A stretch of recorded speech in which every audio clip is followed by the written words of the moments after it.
हर हर हर हर महादेव। महादेव। जय माता दी। श्री रुद्र संहिता का 10वां अध्याय, चौथा जिसमें आप अध्याय, जानेंगे श्री हरि जिसमें को आप जानेंगे सृष्टि की रक्षा नारद का जी ने भार भगवान एवं विष्णु देव को को श्राप क्यों आर्यवर दिया। देना।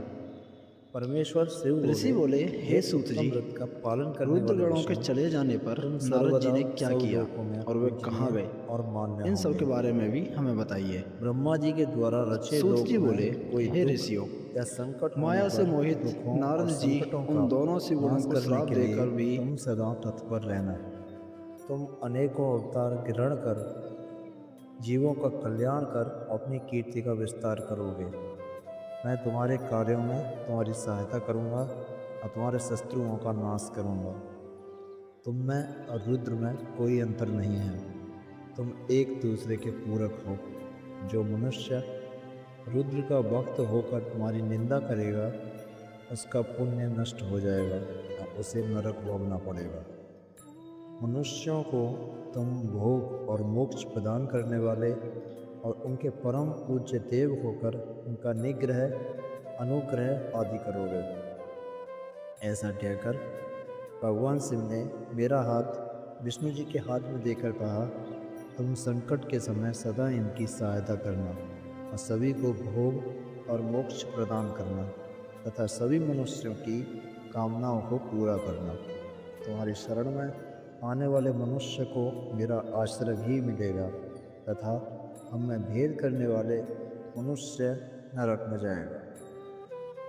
ब्रह्मा जी कहते हैं, देवर्षि नारद, भगवान शिव का यह वचन सुनकर मैंने और भगवान विष्णु ने महादेव जी को प्रणाम कर धीरे से कहा, हे करुणानिधि भगवान शंकर, मैं आपकी आज्ञा मानकर सब कार्य करूँगा।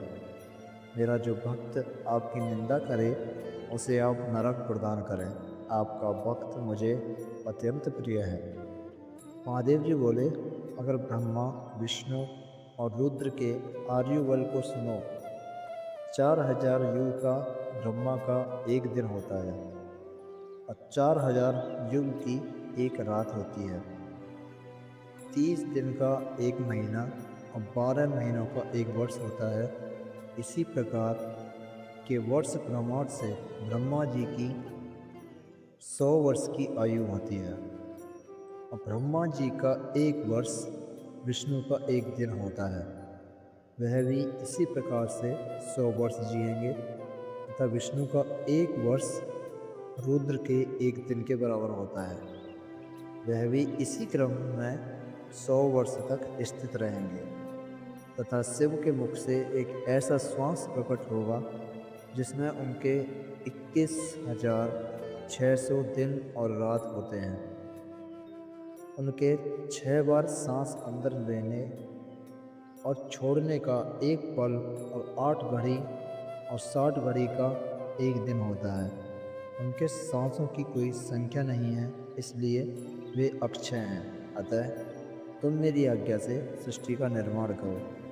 उनके वचनों को सुनकर विष्णु जी ने उन्हें प्रणाम करते हुए कहा, आपकी आज्ञा मेरे लिए सिरोधार्य है। यह सुनकर भगवान शिव ने उन्हें आशीर्वाद दिया और अंतर्ध्यान हो गए। उसी समय से लिंग पूजा आरंभ हो गई। 10वां अध्याय समाप्त हुआ। 11वें अध्याय में आप जानेंगे शिव पूजन की विधि तथा फल प्राप्ति। तब तक के लिए हर हर महादेव। जय माता दी।